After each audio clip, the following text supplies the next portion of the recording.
अब हम लोग next type of electronic effect that is hyper conjugation effect के बारे में बात करेंगे। अभी तक हम लोगों ने इंडक्टिव इफेक्ट और मेसोमेरिक इफेक्ट के बारे में देखा, ठीक है। अब देखते हैं कि कैसे होता है हाइपर कॉन्जुगेशन इफेक्ट किसी मॉलिक्यूल में। तो उसके पहले हम लोग इसको डिफाइन करते हैं पहले, ठीक है। So when a sigma carbon hydrogen bond of sp3 hybridised carbon comes in conjugation with a pi bonded p orbital, half filled p orbital or vacant p orbital, then bond pair electrons of sigma carbon hydrogen bond overlaps with the adjacent p orbital. This is called hyperconjugation effect और इसे resonance effect भी, no bond resonance effect भी बोलते हैं। इसे क्या है, no bond resonance effect भी बोलते हैं। एक और नाम है इसको बेकर नाथन इफेक्ट भी बोलते हैं, बेकर नाथन इफेक्ट, ठीक है।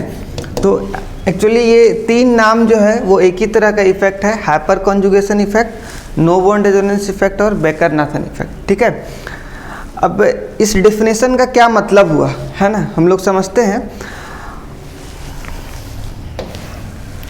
सबसे पहले तो हमें ये ध्यान रखना है कि ऐसे कौन से मॉलिक्यूल्स या कंपाउंड्स होंगे जिसमें ये हाइपर कॉन्जुगेशन इफेक्ट हो सकता है, ठीक है ना। तो ये आपका एल्कीन्स में होगा, ठीक है, कार्बोकेटायन में होता है,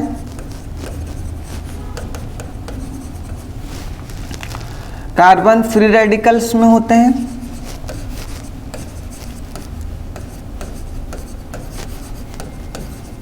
ठीक है। और एक और इंटरमीडिएट जो है वो कार्ब एनायन है, इसमें जो है वो हाइपर कॉन्जुगेशन इफेक्ट नहीं होता है, ठीक है ना। तो एक्चुअली ये तीन में होता है, हम लोग इस पे बात करेंगे कि आखिर एक्चुअली क्यों नहीं होता है इसमें, ठीक है।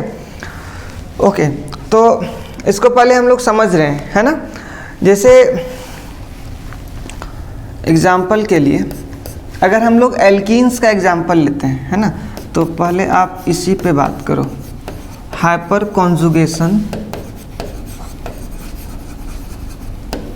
इन एल्कीन, इन एल्कीन्स, ठीक है। जैसे ये क्या है, CH डबल बॉन्ड CH2 है, ठीक है, और इसके बगल में CH3 प्रेजेंट है, ठीक है। तो ये जो मॉलिक्यूल है आप इसको क्या नाम दोगे, इसको आप बोल रहे हो प्रोपीन है ये, ठीक है, प्रोपीन है। तो अब इस प्रोपीन का हमें देखना है कि कैसे इस मॉलिक्यूल में हाइपर कॉन्जुगेशन हो रहा है, ठीक है। तो सबसे पहले हम लोग क्या करते हैं, इस स्ट्रक्चर को हम लोग थोड़ा एक्सपेंड करते हैं, है ना। तो एक्सपेंड करके हम लोग ये देख पाएंगे, मैं यहाँ पे बता रहा हूँ, ठीक है। एक्सपेंड करने पर हम लोग ये देख पाएंगे कि आपके पास कार्बन का 3 बॉन्ड बन रहा है इधर, CH bond, and you have this CH double bond CH2, okay. So there is a attraction between this carbon hydrogen bond and this p orbital present in this pi bond, okay.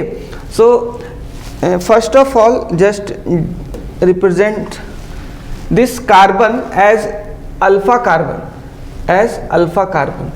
The carbon which is present adjacent to this carbon-carbon double bond is called alpha carbon, and this is called alpha hydrogen, okay. Okay, and this pi bond is formed between these two p orbitals, ठीक है। तो यहाँ पे आपके पास p orbitals हैं। So hyperconjugation says the bond pair electron of carbon hydrogen sigma bond have an attraction with this, p orbital, with this p orbital that is just adjacent to this alpha carbon, okay. So क्या होता है कि ये carbon hydrogen bond यहाँ से break होकर के pi bond बनाता है, किसके साथ, अपने बगल वाले p ऑर्बिटल्स के साथ। तो आप इसको कैसे रिप्रेजेंट करोगे, सो hyper conjugation structures is again represented by double headed arrow, और आप यहाँ पे क्या बोलोगे कि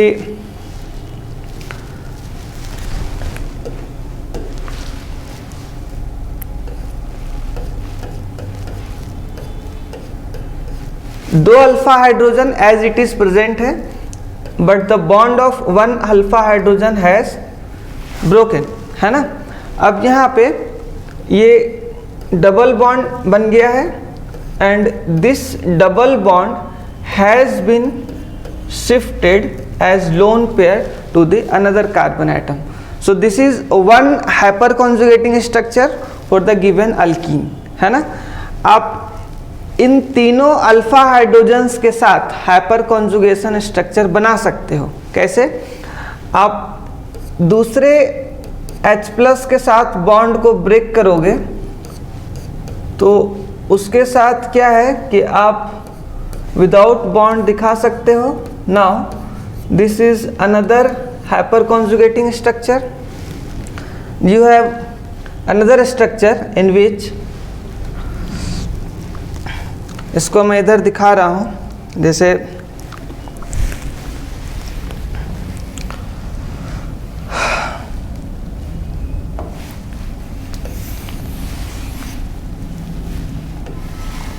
okay, so you have another structure in which this H+ will have no bond with the carbon and other 2 alpha hydrogens are present and these are CH2 negative charge. ठीक है, तो इस तरह से हम लोग फर्स्ट, सेकेंड एंड थर्ड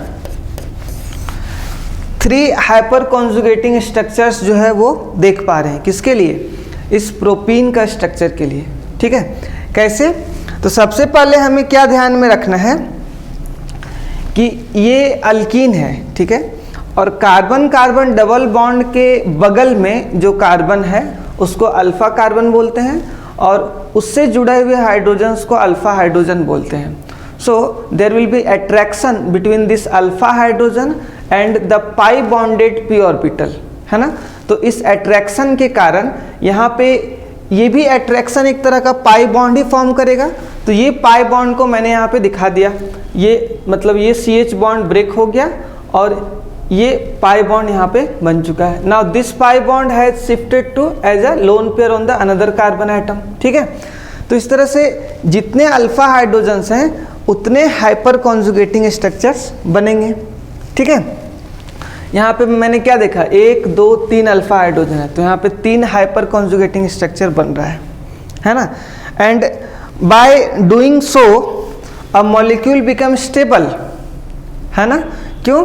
क्योंकि यहाँ पे जो पाई बॉन्ड है ना वो एक्चुअली पाई बॉन्ड जो है वो शिफ्ट हुआ है किसी दूसरे कार्बन के साथ, है ना. सो डिस्ट्रीब्यूशन और uniform distribution of electron density in a molecule makes it stable. ठीक है, तो हाइपर कॉन्जुगेशन जो है एक तरह से स्टेबिलिटी प्रोवाइड करता है किसी मॉलिक्यूल्स में. तो आप यहाँ पे एक पॉइंट लिखोगे,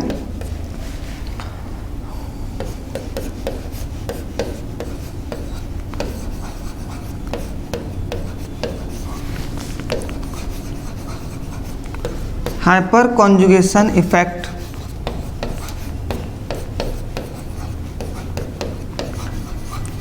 provides stability to the alkenes. Stability to the alkenes. Alkenes को ये क्या करता है? स्टेबल करता है. More the number of hyper conjugating structure, more will be the stability of these alkenes. ठीक है, बात समझ में आ रहा है?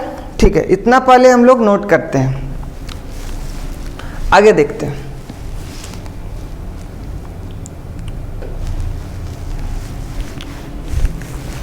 ओके, तो इसके बारे में हम लोग क्या बोल सकते हैं? सबसे पहला बात ये है कि ये एक तरह से स्ट्रॉन्ग इफेक्ट है. ठीक है, लेकिन मेसोमेरिक इफेक्ट से लेस स्ट्रॉन्ग है ना.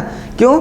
क्योंकि जब हम लोग मेसोमेरिक इफेक्ट देख रहे थे तो उसमें रेजोनेंस हो रहा था और resonance is just a delocalisation of pi electrons, है ना.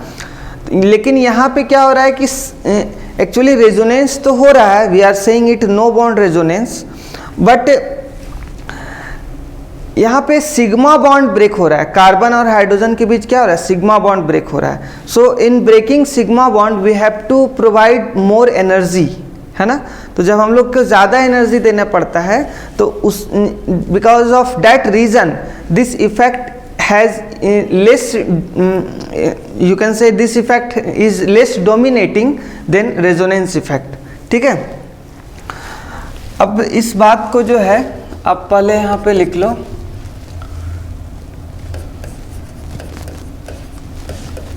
This is strong effect, this is strong and permanent effect, but less dominating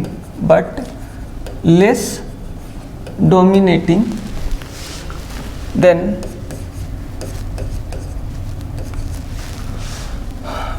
resonance effect, less dominating than resonance effect, ठीक है। रेजोनेंस इफेक्ट से क्या होता है, ये लेस डोमिनेटिंग होता है, ठीक है।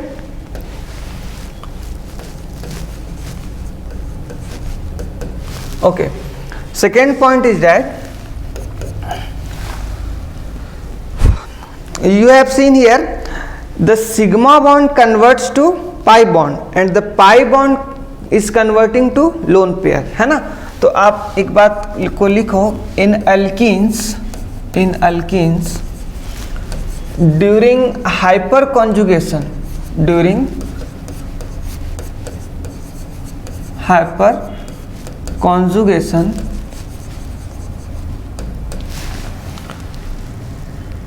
sigma bond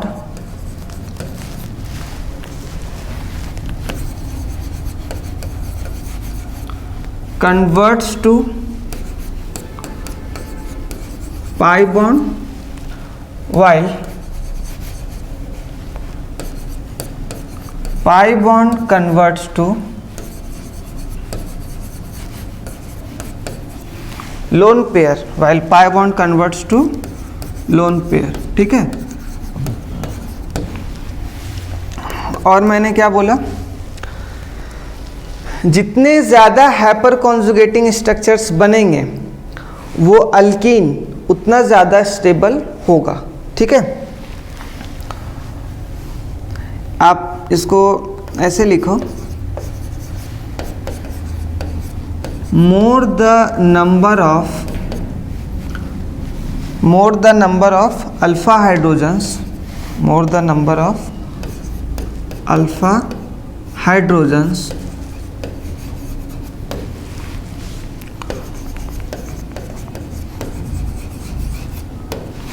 more will be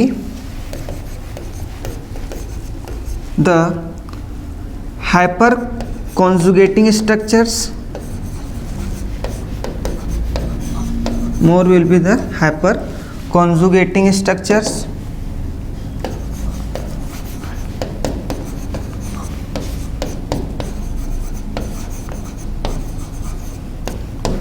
and thus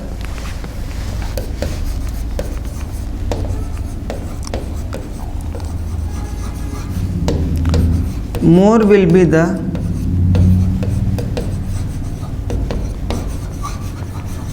stability of alkenes and thus more will be the stability of alkenes, ठीक है।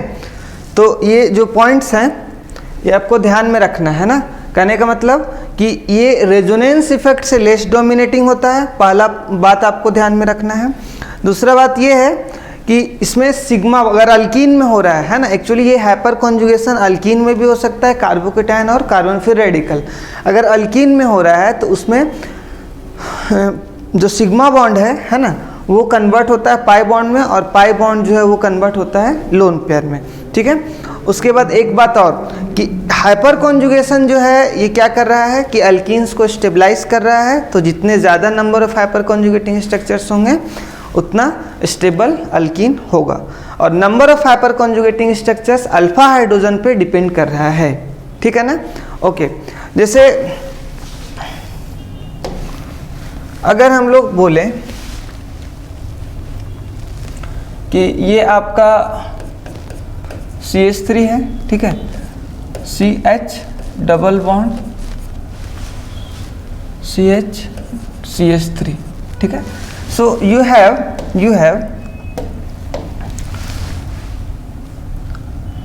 Carbon carbon double bond, this is your alpha hydrogen and this is your alpha carbon and alpha carbon. So you have total 6 alpha hydrogens, you have total 6 alpha hydrogens, है ना। तो अब ये जो attraction है, ये जो अट्रैक्शन होगा इससे 6 अल्फा हाइड्रोजन्स का होगा इस पाई बॉन्डेड अल्कीन की तरफ, है ना। So you will have 6 hyper conjugating structures, you will have 6 hyper conjugating structures, ठीक है। अच्छा, ये अट्रैक्शन को हम लोग कैसे समझ रहे हैं, जैसे अगर हम पिछला एग्जाम्पल को देखें, ठीक है, जैसे अगर हम पिछले एग्जाम्पल को ध्यान से अगर देखें तो इसमें हम क्या देख रहे हैं कि ये अट्रैक्शन हो रहा है ना। इस प्रोपीन के स्ट्रक्चर को आप थोड़ा एक बार और समझो। जैसे यहाँ पे आपके पास क्या है, कार्बन कार्बन डबल बॉन्ड, तो कार्बन कार्बन के बीच पहले एक सिंगल बॉन्ड बन रहा है, ये पाई बॉन्ड है, ठीक है, ये पाई बॉन्ड है, इसके साथ आपके पास 2 हाइड्रोजन इधर लगा हुआ है, ठीक है।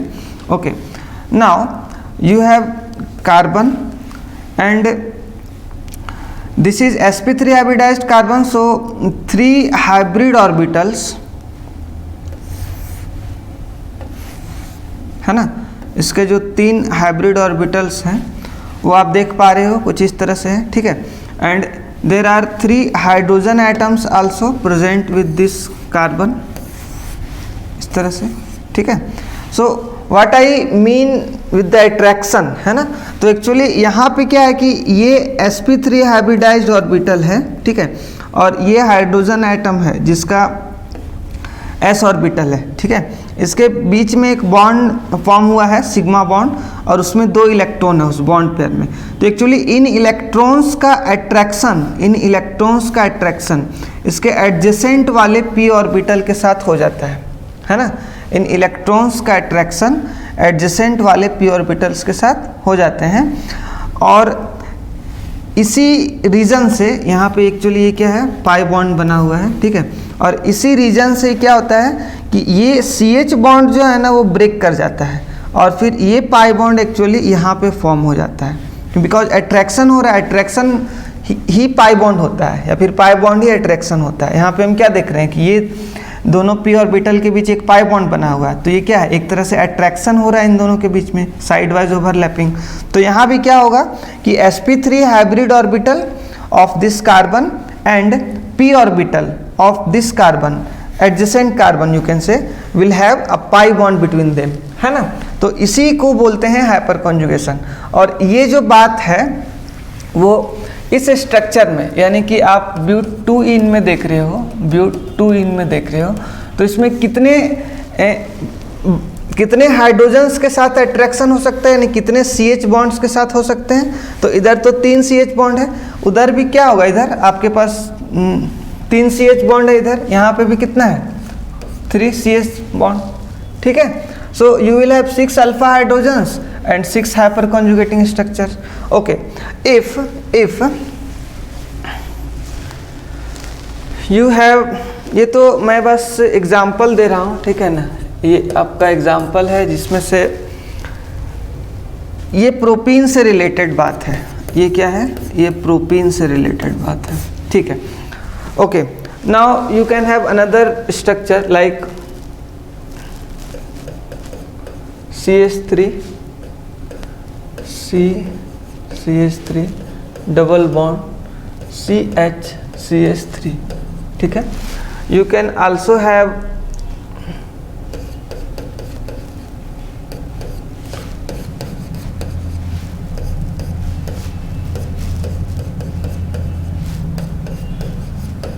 ठीक है। तो अगर हम लोग इन स्ट्रक्चर्स को देखें ध्यान से, तो आप इसको बोल दो 1, ठीक है ना, इस एग्जांपल में आप इसको बोल दो 1, इसको बोल दो 2, ठीक है, इसको बोल दो 3. Okay, so in 1, 2 and 3 how many number of alpha hydrogens are present? तो इसमें आप 6 अल्फा हाइड्रोजन्स देख रहे हो. सबसे पहले क्या करेंगे, अल्फा कार्बन फाइंड करेंगे. तो कार्बन कार्बन डबल बॉन्ड के जस्ट बगल में जो कार्बन है उसको क्या बोलेंगे, alpha carbon. Okay, so these are alpha carbons and you will have 9 alpha hydrogens, 9 alpha hydrogens. Okay, and here you will have total 12 alpha hydrogens. ठीक है ना. So which will have most stability, सबसे ज़्यादा stable कौन सा होगा? तो यहाँ पे हम बोलेंगे कि थर्ड वाला जो अल्कीन है ये सबसे ज़्यादा स्टेबल होगा 2 से और 1 से भी. ठीक है, तो ये एग्जाम्पल हो गया बस, है ना, इसको नोट कर लो.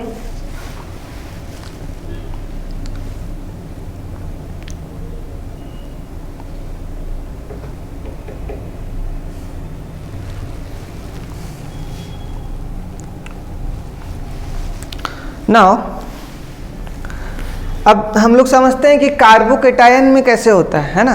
कार्बोकेटायंस में एक्चुअली कैसे हाइपर कॉन्जुगेशन हो रहा है. ठीक है, तो आप इसको देखो, हाइपर कॉन्जुगेशन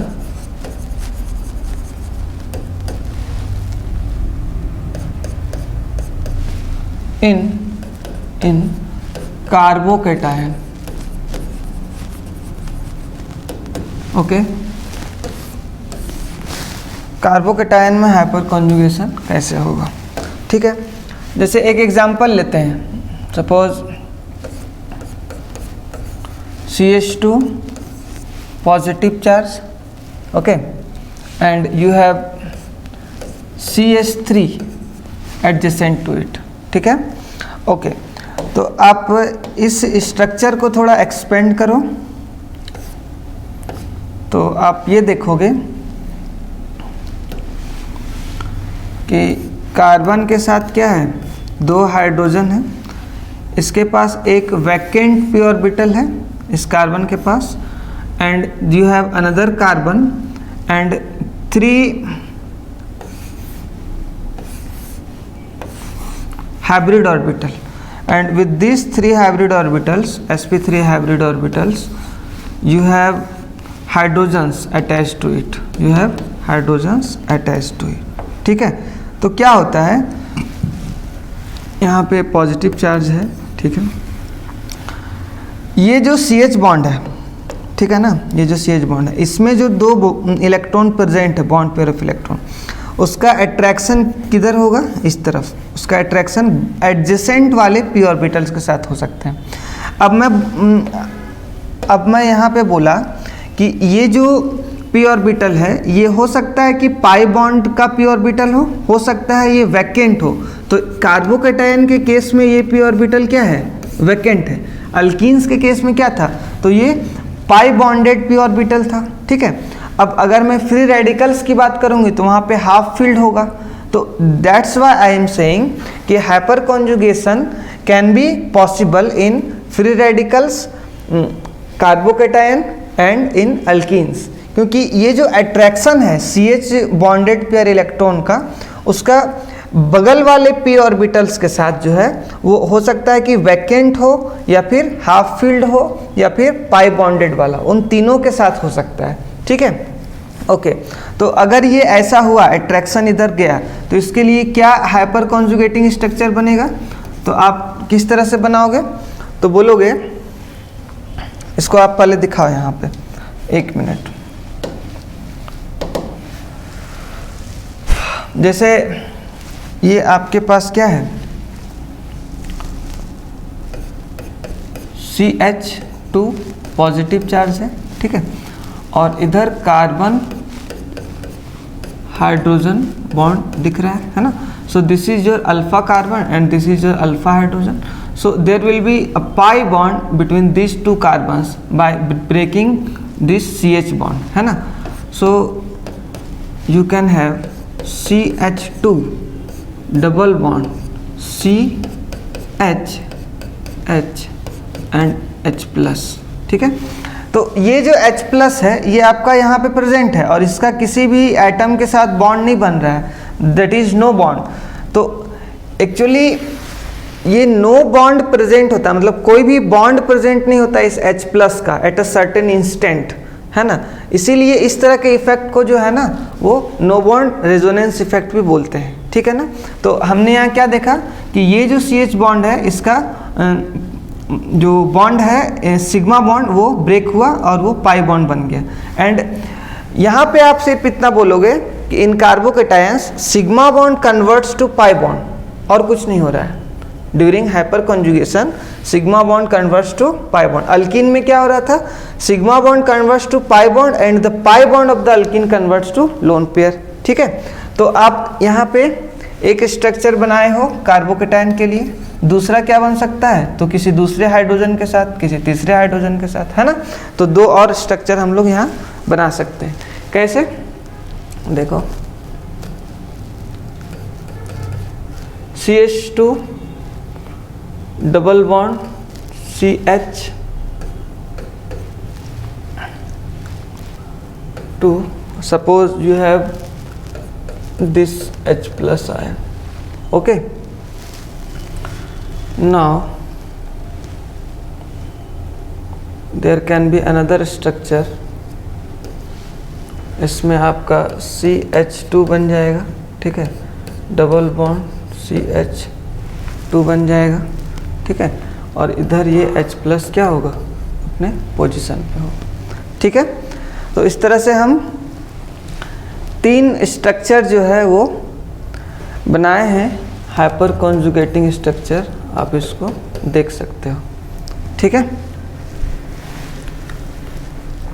किसमें हो रहा है, कार्बोकेटायन में। तो यहाँ भी क्या होगा, जितने ज़्यादा हाइपर कॉन्जुगेटिंग स्ट्रक्चर्स बनेंगे ये कार्बोकेटायन उतना ज़्यादा स्टेबल होते चला जाएगा, है ना। तो हाइपर कॉन्जुगेटिंग स्ट्रक्चर्स किस पे डिपेंड करेगा, तो नंबर ऑफ अल्फा हाइड्रोजन्स पे, है ना। अब वो नंबर ऑफ अल्फा हाइड्रोजन्स कहाँ प्रेजेंट होंगे, अल्फा कार्बन में, ठीक है। तो हम लोग जैसे इसके और भी एग्जांपल्स के बारे में देखें तो आप ये देखोगे कि suppose you have CH2 positive charge, CH3 जो एग्जांपल अभी हम लोगों ने लिया, CH2 पॉजिटिव,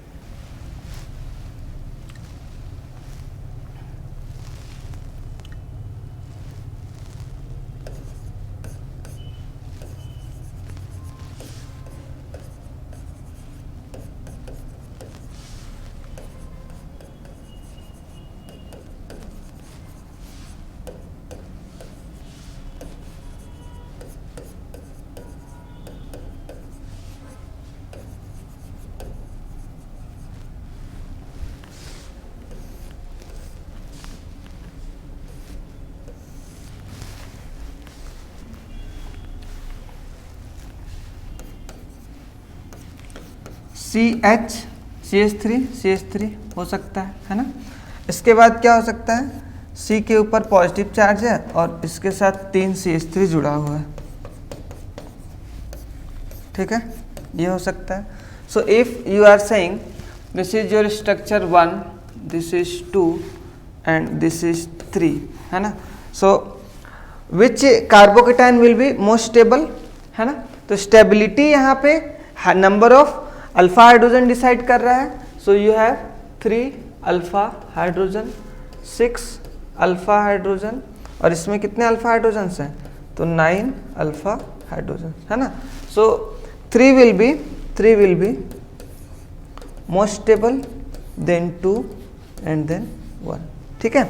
तो ये जो थर्ड वाला स्ट्रक्चर है ये क्या होगा, आपका सबसे ज़्यादा स्टेबल होगा, क्योंकि इसमें सबसे ज़्यादा number of hyper conjugating structures बनेगा, है ना।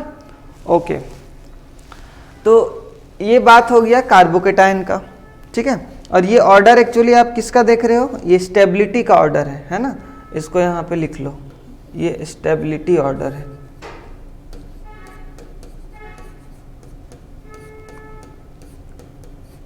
स्टेबिलिटी ऑर्डर, ठीक है। चलो अब हम बात करते हैं फ्री रेडिकल्स में, ठीक है। तो इसमें पहले तुम नोट करो, नेक्स्ट पेज में देखते हैं, ठीक है।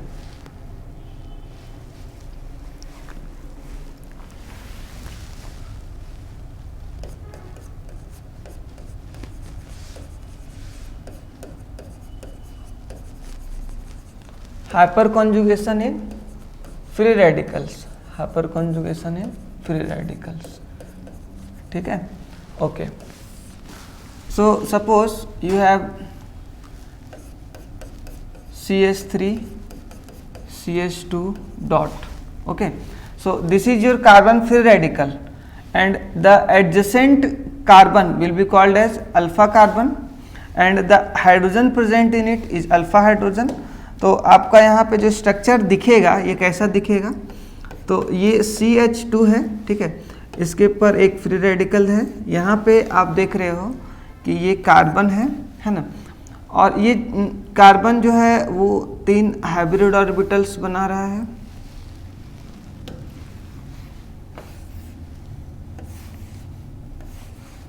ठीक है। उसके साथ क्या है, हाइड्रोजन जुड़े हुए हैं, ठीक है, और इन हाइड्रोजन्स के साथ क्या है, दो इलेक्ट्रॉन जुड़ा हुआ है, ठीक है। अब ये 2 इलेक्ट्रॉन्स यहाँ पे प्रेजेंट है। Now this half filled p orbital of the free radical will have an attraction with any of these hydrogen atoms, any of these CH bonds, है ना। तो ये क्या होगा कि मान लेते हैं कि इसके साथ अभी अट्रैक्शन हुआ, ठीक है, तो ये जो CH बॉन्ड है, ये जो CH बॉन्ड है ये तो ब्रेक हो जाएगा फिर।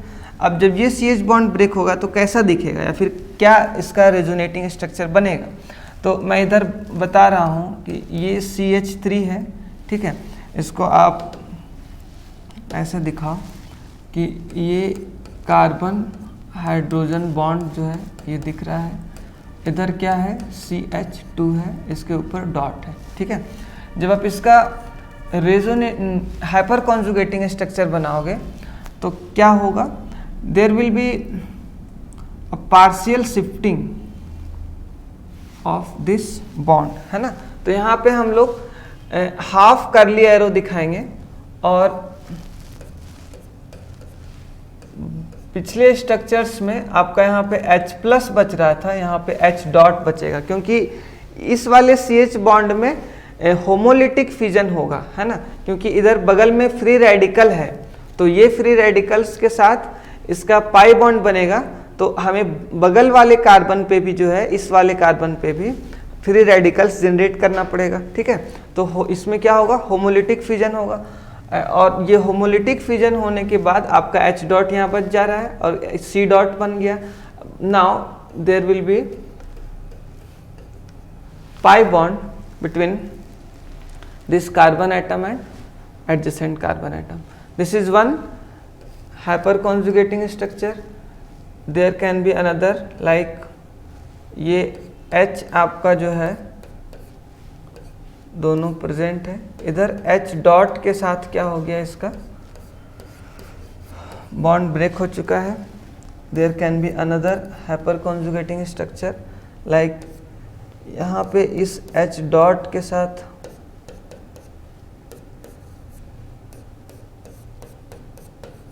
ठीक है। So you have 3 hyper conjugating structure of the given free radical, okay. तो ये क्वेश्चन है compare the stability of following alkenes, है ना। जो भी अल्कीन्स आपके पास गिवन है ना, सब क्या है कि A, B और C के फॉर्म में है, या फिर किसी में A, B भी हो सकता है। तो ऐसे में आपको क्या करना है कि अल्कीन्स का स्टेबिलिटी कंपेयर करना है। तो कैसे स्टेबिलिटी देखेंगे, है ना। So the stability of alkenes will be decided by the number of hyper conjugating structures, ठीक है, ओके। तो number of hyper conjugating structures कैसे देखते हैं, तो अल्फा हाइड्रोजन्स के हिसाब से देखते हैं, ठीक है। तो अगर हम लोग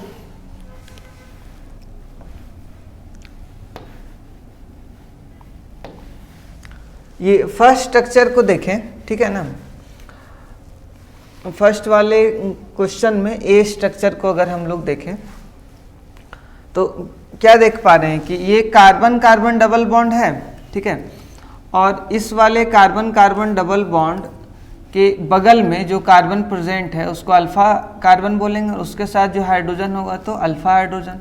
तो ये CH3 है, ठीक है, और ये भी CH3 है। ये एक्चुअली ब्यूट 2 इन है जिस पे हम लोग बात कर चुके हैं, है ना। तो ये CH total number of alpha hydrogens कितने हो गए? 6 alpha hydrogen. How many number of hyperconjugating structures will be? 6, है ना। और इसके बगल वाले अल्कीन को अगर हम देखें तो यहाँ पे देख रहे हैं कि ये CH2 है, ठीक है, and this is CH, that ये आपका ब्यूट 1 इन है, ठीक है।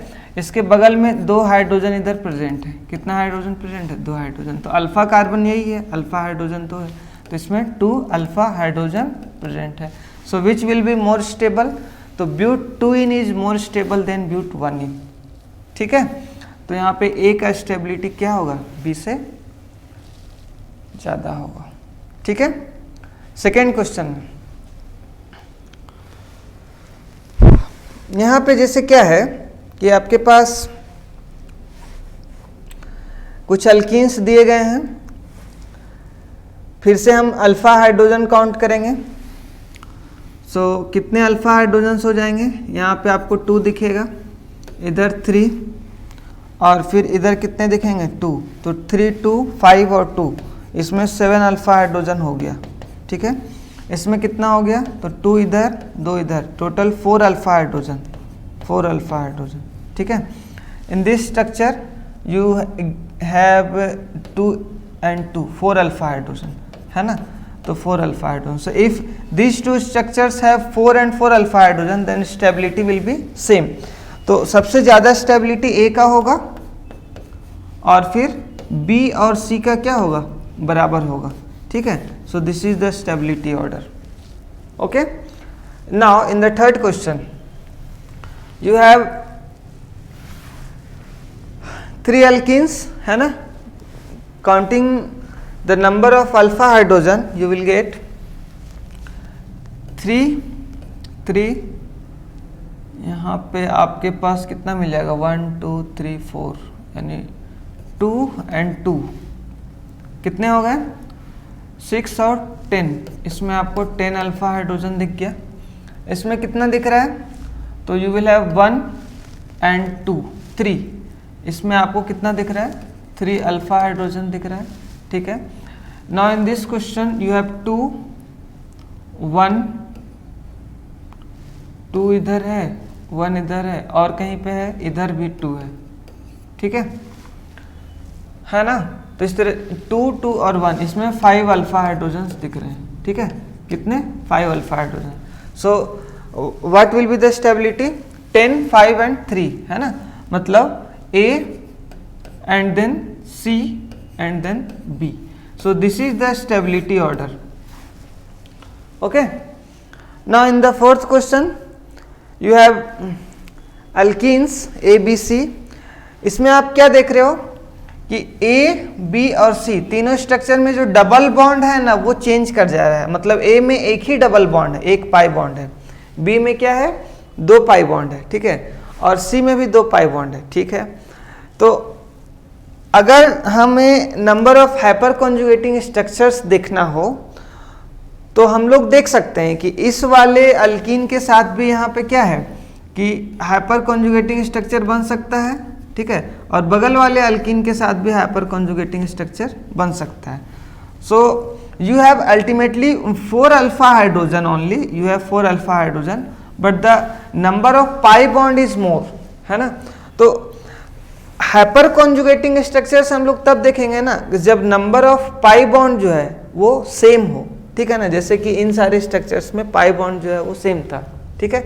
यहाँ पे जैसे ही पाई बॉन्ड ज़्यादा हो गया मतलब उसका स्टेबिलिटी ऑलरेडी ज़्यादा है। क्यों? क्योंकि बॉन्ड किसी मॉलिक्यूल में बॉन्ड फॉर्म हुआ है ना। तो बॉन्ड फॉर्म हुआ है तो उससे क्या होगा कि उसका एनर्जी जो है वो रिलीज होगा, यानी कि मॉलिक्यूल स्टेबल हुआ है। So more number of pi bonds in alkene will have more stability, ठीक है। तो यहाँ पे 2 का जो है ना वो स्टेबल यानी बी का स्टेबिलिटी तो ए से ज़्यादा होगा, ठीक है ना, बी का स्टेबिलिटी ए से ज़्यादा होगा। अगर हम लोग यहाँ पे बी और सी में कंपेयर करें, बी और सी में, so you have alkenes conjugated in C, in structure C. ये आप जो अल्कीन देख रहे हो ये कॉन्जुगेशन में है ना, कैसे, double bond, single bond, double bond, and these double bonds in structure B is not in conjugation, है ना, कैसे, ये डबल बॉन्ड, यहाँ पे double bond, single bond, double bond, तो ये किसी तरह का कोई कॉन्जुगेशन नहीं है। So this is your isolated alkyne. तो इस तरह के अल्कीन्स को क्या बोलते हैं कि ये आइसोलेटेड अल्कीन्स हैं, isolated alkyne. And this is your conjugated alkyne, this is your conjugated alkyne. So conjugated alkenes will have more stability than isolated alkenes, है ना। तो इस तरह से आप 3 वाला स्ट्रक्चर को बोलोगे, C जो स्ट्रक्चर है वो मोर स्टेबल हो जाएगा then B and then A, ठीक है। क्यों? क्योंकि कॉन्जुगेटेड अल्कीन्स में क्या होगा ना, एक तरह से बोलेंगे कि रेजोनेंस होता है ना, तो वो रेजोनेंस स्टेबलाइज्ड है। और यहाँ पे आइसोलेटेड अल्कीन्स में किसी तरह का कोई रेजोनेंस नहीं है, बस 2 डबल बॉन्ड प्रेजेंट है, ठीक है। इसलिए सी का ज़्यादा होगा बी से। ये सब कुछ क्वेश्चंस हैं, है ना, इसको ट्राई करो। जैसे टोटल 5 क्वेश्चंस है ना, सब में ए और बी जो है, ये 2 स्ट्रक्चर आपको दिख रहा है, उसका स्टेबिलिटी कंपेयर करना है, ठीक है। क्या करना है? स्टेबिलिटी कंपेयर करना है। तो ये कुछ कार्बोकेटाइंस भी हैं, कुछ फ्री रेडिकल्स भी हैं, ठीक है। तो इसका स्टेबिलिटी हमें कंपेयर करना है, ठीक है। अब जैसे फर्स्ट स्ट्रक्चर है, तो इसमें क्या है कि ये ए और बी, हम 2 तरह का डिफरेंट स्ट्रक्चर देख पा रहे हैं फर्स्ट क्वेश्चन में, है ना। तो ए में क्या है कि कार्बोकेटाइन प्रेजेंट है, तो कार्बोकेटाइन के बगल वाले कार्बन को आप अल्फा कार्बन बोल रहे हो, है ना। तो उसमें जो जुड़े हुए हाइड्रोजन से वो alpha hydrogen. So you will have 3, 3 and 3, total 9 alpha hydrogen, okay. But in this structure you will have only I think 1 alpha hydrogen, 1 alpha hydrogen, है ना। ये कार्बोकेटाइन है, इसके बगल में जो कार्बन है उससे जुड़ा हुआ सिर्फ एक ही हाइड्रोजन है। So A will have more stability than B, ठीक है। Now in the second question you will have 3 alpha hydrogen here and 2 alpha hydrogen here. So 5, total 5 alpha hydrogen, okay. And in this structure B you have 2 alpha hydrogen, है ना। तो total कितना हो गया, इसमें 5, इसमें 2। So A will have more stability than B, ठीक है। अच्छा, अब हम आगे देखते हैं, इसमें क्या है, इसमें भी कार्बोकेटाइन ही प्रेजेंट है। So see the number of alpha hydrogens, यहाँ पे कितने हैं 2, इधर कितने हैं 2, ठीक है। इसमें कितना देखोगे आप 3, 2 और 2, सो टोटल 7, इसमें 7 अल्फा हाइड्रोजन्स आ रहे हैं, इसमें टोटल 4 आ रहे हैं, ठीक है। So B will have more stability than A, है ना। इस प्रकार से हम लोग कार्बोकेटाइंस का स्टेबिलिटी देख रहे हैं। फ्री रेडिकल्स का भी स्टेबिलिटी जो है वो हाइपर कॉन्जुगेशन से डिसाइड कर सकते हैं। This is your free radical present at this terminal carbon. उसके बगल में जो हाइड्रोजन है, ये कितना टोटल हाइड्रोजन है 1, है ना। So you have 1 alpha hydrogen, है ना। यहाँ पे कितना हाइड्रोजन है आपके पास, so you can have 3 at this position, 3 and 1, so you have total 7 alpha hydrogen, है ना। तो कितने हो गए, बी का स्टेबिलिटी ए से ज़्यादा है, ठीक है। अगला अगर हम लोग देखें यहाँ पे, तो क्या है कि आपके पास फ्री रेडिकल तो प्रेजेंट है, ठीक है ना, लेकिन एक जो स्ट्रक्चर आप देख रहे हो ए में, ये free radical single bond double bond, यानी कि ये कॉन्जुगेशन में प्रेजेंट है। ये जो फ्री रेडिकल है ये कॉन्जुगेशन में प्रेजेंट है, ठीक है। और जब ये कॉन्जुगेशन में प्रेजेंट है और दूसरा जो फ्री रेडिकल है उसमें आप क्या देख रहे हो कि ये कॉन्जुगेशन में नहीं है, कैसे, ये हो गया सिंगल बॉन्ड और सिंगल बॉन्ड फिर डबल बॉन्ड आ रहा है, ठीक है ना। तो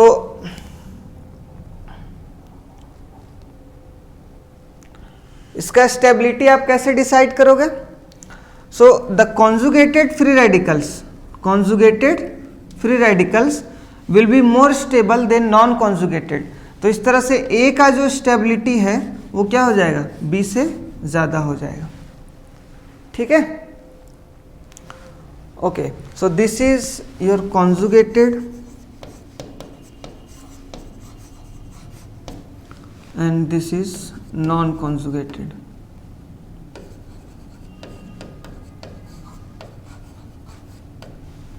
Okay,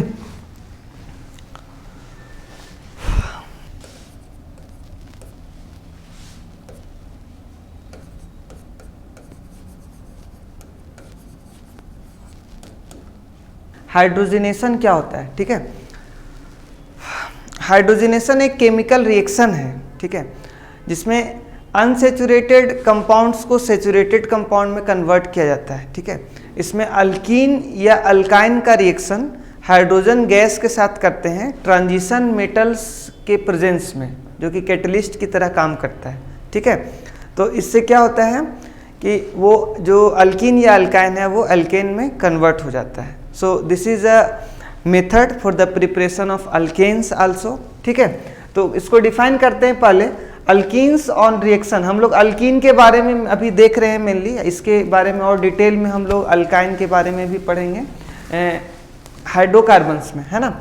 तो alkenes on reaction with H2 gas in presence of catalyst like nickel, platinum और palladium is converted into alkanes, है ना। अल्केन्स आपका सेचुरेटेड कंपाउंड होता है। So this process is called hydrogenation. इसी को क्या बोलते हैं? हाइड्रोजनेशन बोलते हैं।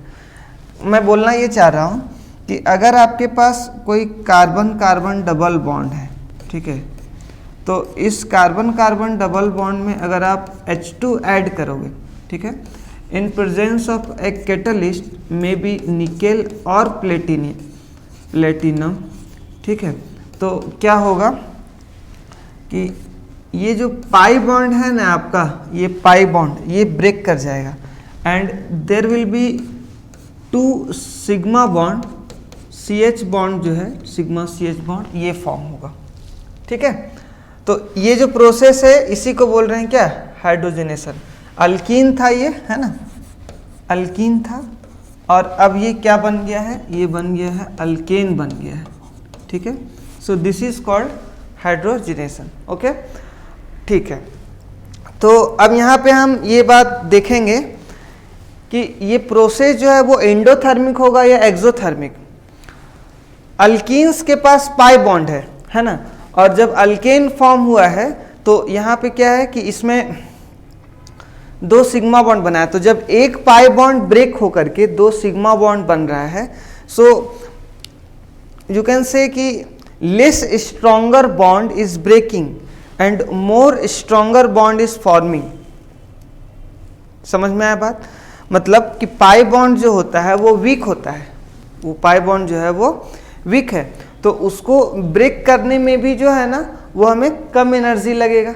ठीक है, या फिर उसके फॉर्मेशन में भी जो है वो कम एनर्जी रिलीज होता है। ठीक है, and the sigma bond are stronger. तो यहाँ पे सिग्मा बॉन्ड फॉर्म हो रहा है तो बॉन्ड फॉर्मेशन में एनर्जी रिलीज होता है, और सिग्मा बॉन्ड फॉर्मेशन में और ज़्यादा एनर्जी रिलीज होता है with respect to pi bond. ठीक है, तो इसलिए यहाँ पे एक पाई बॉन्ड का ब्रेक होना और 2 सिग्मा बॉन्ड का बनना, ये हमें क्या बता रहा है कि एनर्जी रिलीज हो रहा है ना, एनर्जी रिलीज हो रहा है। तो इसीलिए हम बोलेंगे कि यहाँ पे जो डेल्टा H है, डेल्टा H यानी ये जो हीट ऑफ रिएक्शन होगा ये क्या होगा? एंडोथर्मिक होगा। ठीक है ना, मतलब इसमें आप नॉट एंडोथर्मिक, एक्सोथर्मिक ना। क्यों? क्योंकि डेल्टा H नेगेटिव है ना, फाइनल एनर्जी हमारा क्या है? कम है इनिशियल एनर्जी से। तो आप क्या बोलोगे कि E2 जो है और ये E1 है ना, तो E2 minus E1 is your delta H and which is negative. E2 minus E1 is your delta H which is negative. तो आप एंडोथर्मिक ना बोल करके इसको क्या बोलोगे कि ये एक्सोथर्मिक होता है। ठीक है,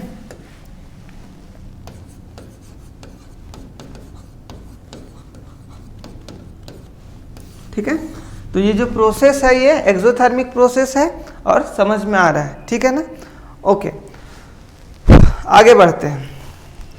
तो ये हीट ऑफ हाइड्रोजनेशन क्या होता है ना, the amount of energy release during hydrogenation of 1 mole of alkene to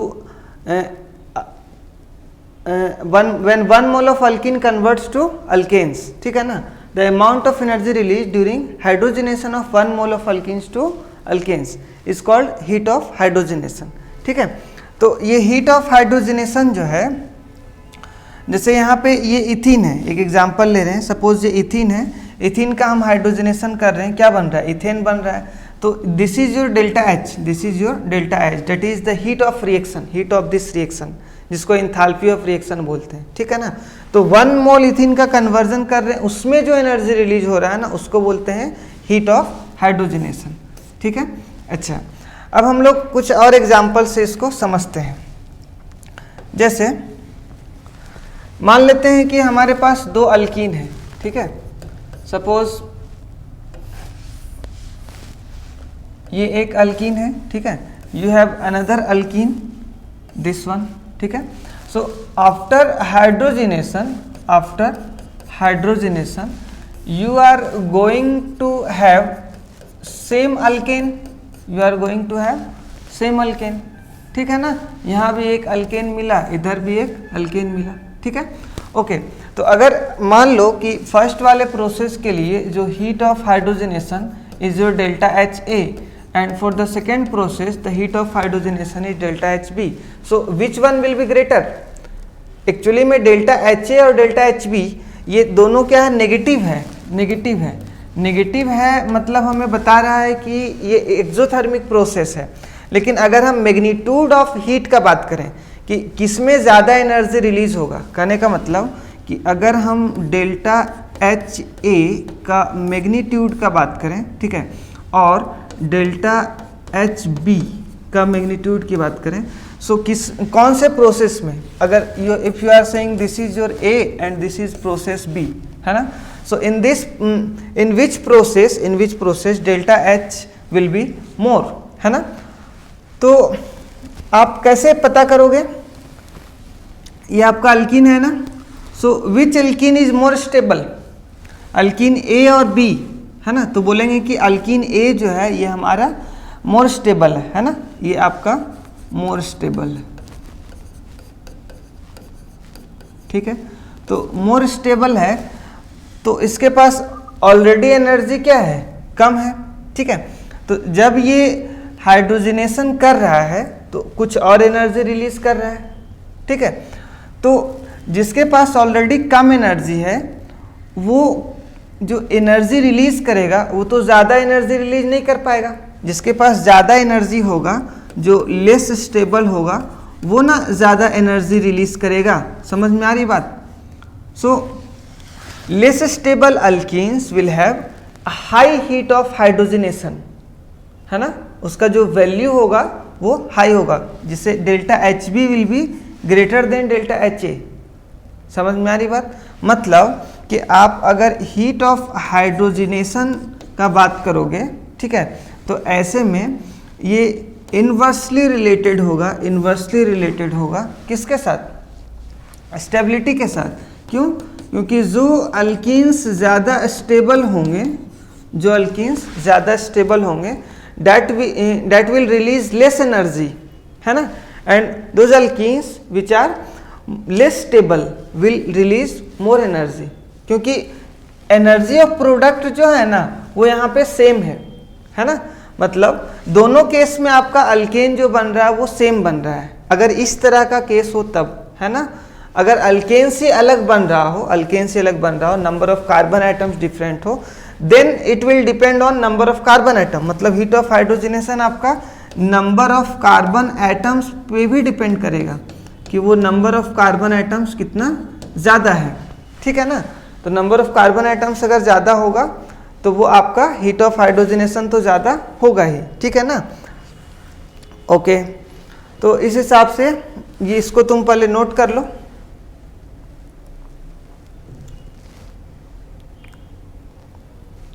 okay,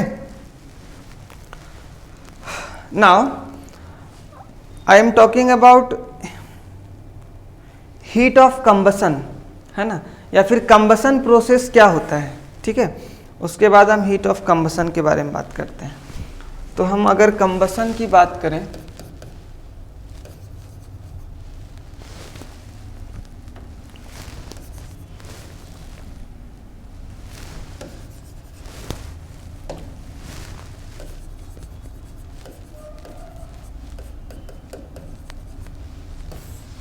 ठीक है। सो कंबसन इज अगेन बोल सकते हैं कि रिएक्शन है ये, ठीक है। ये केमिकल प्रोसेस होता है, इसमें आप किसी भी ऑर्गेनिक कंपाउंड का कंप्लीट कंबसन करोगे। एक्चुअली कंबसन जो है वो इनकम्प्लीट कंबसन भी हो सकता है और कंप्लीट कंबसन। तो अगर हम कंप्लीट कंबसन करते हैं, ठीक है, यानी एक्सेस ऑफ O2 के प्रेजेंस में कर रहे हैं, तो जो हमारा ऑर्गेनिक कंपाउंड है वो वाटर और CO2 में कन्वर्ट हो जाता है, ठीक है। So this process is called as your combustion reaction. तो कंबसन को कैसे डिफाइन करेंगे? Reaction of an organic molecule, the reaction of N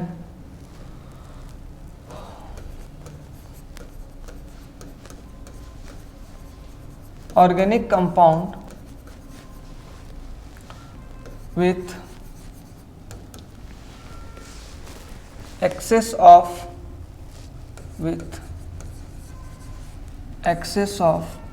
O2, it converts to CO2 and water. This is called combustion reaction. This is called combustion reaction और combustion process, ठीक है। इसको क्या बोलते हैं? combustion process बोलते हैं। ओके, तो कैसे इसको हम लोग रिप्रेजेंट करेंगे? केमिकल इक्वेशन के थ्रू। जैसे मान लेते हैं कि कोई ऑर्गेनिक कंपाउंड में सपोज हम कार्बन हाइड्रोजन का ही कंपाउंड ले रहे हैं, ठीक है, C और H है, ठीक है। तो यहाँ पे अगर C के साथ X लेते हैं, ठीक है, और H के साथ मान लो Y है, CXHY, इन जनरल कोई हाइड्रोकार्बन है, इसका कंबसन आप कर रहे हो, ठीक है। तो O2 के प्रेजेंस में कर रहे हो, ठीक है। ओके, तो ये क्या बनेगा? CO2 बनेगा और फिर H2O बनेगा with the evolution of large amount of heat, है ना। यहाँ पे आपका डेल्टा H भी कुछ होगा, ठीक है, and delta H will be negative, delta H will be negative. Combustion process में क्या होता है कि लार्ज अमाउंट ऑफ हीट जो है वो प्रोड्यूस होता है। तो आप यहाँ पे इसके साथ हीट भी लिख सकते हो, हीट जो प्रोड्यूस होता है, ठीक है। मैंने डेल्टा H नेगेटिव करके ये बता भी दिया है कि this is your exothermic process, ठीक है। ओके, लेकिन यहाँ पे मैंने ये CX और HY लिया है, CXHY और O2 है, ठीक है, और CO2 H2O है। तो आप इसको कैसे बैलेंस करोगे रिएक्शन को, ठीक है। तो रिएक्शन को बैलेंस करने के लिए हम लोग क्या करते हैं, ये HY है ना इधर, ठीक है, तो आपका इस H इधर कितना है? 2Y है, ठीक है।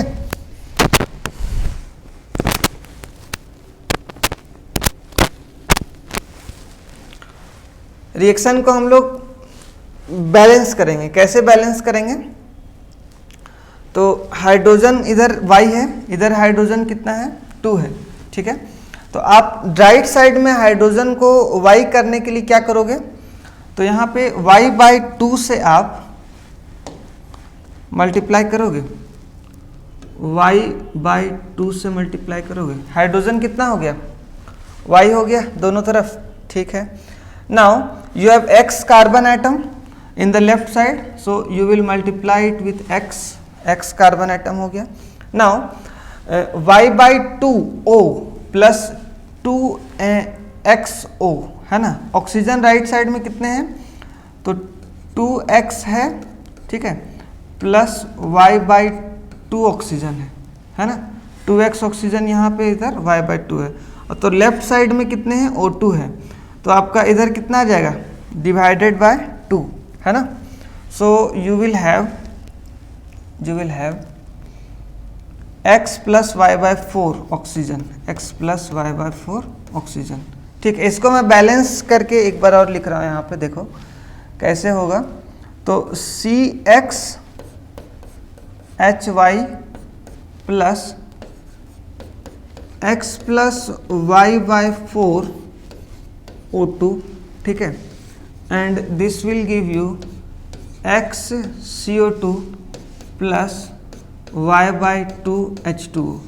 So this is your balanced chemical reaction for the combustion process of any hydrocarbon containing X atoms of carbon and Y atoms of hydrogen. ठीक है, ओके, तो ये आपका क्या हो गया, कंबसन हो गया। ठीक है, अब जैसे अगर हम बोलेंगे कि हीट ऑफ कंबसन क्या होगा, तो किसी भी ऑर्गेनिक कंपाउंड का 1 मोल का कंबसन करेंगे, है ना, तो ऐसे में जो हीट रिलीज होगा, then the amount of energy released is called heat of combustion. ठीक है, आप उसको भी नोट कर लो।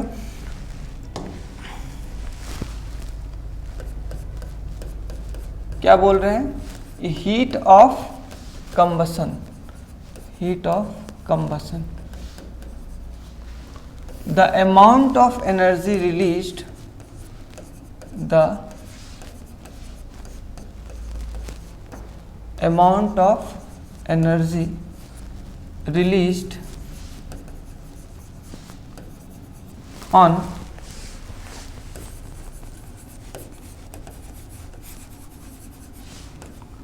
combustion of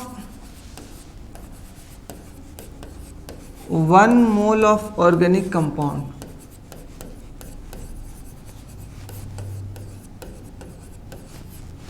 is called heat of combustion. ठीक है ना, इसको क्या बोलते हैं, हीट ऑफ कंबसन। तो जो हीट ऑफ कंबसन होगा ये किसके डायरेक्टली प्रोपोर्शनल होगा, नंबर ऑफ कार्बन आइटम। जितना ज़्यादा कार्बन आइटम होगा ना उतना ज़्यादा एनर्जी आपका रिलीज होगा। तो आप यहाँ पे क्या बोलोगे, नंबर ऑफ कार्बन आइटम्स। तो सबसे पहला बात तो ये हो गया, अगर कार्बन आइटम सेम हो, अगर कार्बन आइटम सेम हो तो ये जो भी मॉलिक्यूल्स है ना उसके स्टेबिलिटी के इन्वर्सली प्रोपोर्शनल होगा, उसके स्टेबिलिटी के इन्वर्सली प्रोपोर्शनल होगा। ठीक है, एग्जाम्पल के लिए जैसे मान लो तुम्हारे पास मीथेन है, ठीक है, मीथेन है, इथेन, प्रोपेन, ठीक है, ब्यूटेन, प्रोपेन में 8 होगा, ब्यूटेन, ठीक है, और पेंटेन, और क्या है, पेंटेन है। तो विच will have highest heat of combustion, है ना। तो number of carbon item increase कर रहा है ना। सो आपका हीट ऑफ कंबसन का जो ऑर्डर है, हीट ऑफ कंबसन का जो ऑर्डर है ये भी इंक्रीज करेगा। ठीक है, ये हीट ऑफ कंबसन जो है ये इंक्रीजेस।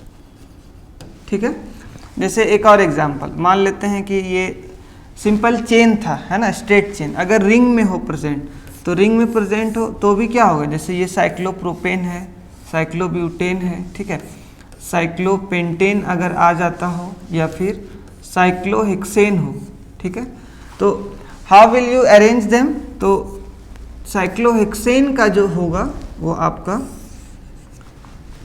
हीट ऑफ कंबसन सबसे ज़्यादा होगा। साइक्लोहेक्सेन का क्या होगा, हीट ऑफ कंबसन सबसे ज़्यादा होगा। तो कब देख रहे हैं हम, जब number of carbon item increase कर रहा है तो हीट ऑफ कंबसन भी इंक्रीज कर रहा है। Suppose you have another example like, जैसे इस तरह से है, ठीक है, ये क्या है, एक्चुअली 1 2 3 ट्राईमिथाइल प्रोपेन है ना, मतलब टोटल कितने कार्बन आइटम्स हैं, 6 हैं। You have another structure in which 6 carbon atom are present, another structure, 6 carbon atoms are present, another structure in which 6 carbon. ठीक है, so how will you decide the heat of combustion? तो सब में क्या number of carbon item same है, तो फिर stability देखेंगे। तो स्टेबिलिटी जब हम देखते हैं तो साइक्लोप्रोपेन जो होता है वो लिस्ट स्टेबल होता है। साइक्लोप्रोपेन क्या होगा, list stable among this 4 structures, है ना। तो जो सबसे कम स्टेबल है उसका हीट ऑफ कंबशन सबसे ज़्यादा होगा, है ना, क्योंकि उसके पास ज़्यादा एनर्जी है, जब वो जलेगा तो ज़्यादा एनर्जी रिलीज करेगा, ठीक है ना। ओके, क्योंकि अल्टीमेटली सबको बनना क्या है, CO2 और वाटर है, ठीक है। तो इस हिसाब से हम इसमें क्या देख रहे हैं कि हीट ऑफ कंबशन जो है वो डिक्रीज कर रहा है, हीट ऑफ कंबशन डिक्रीजेस, ठीक है। ओके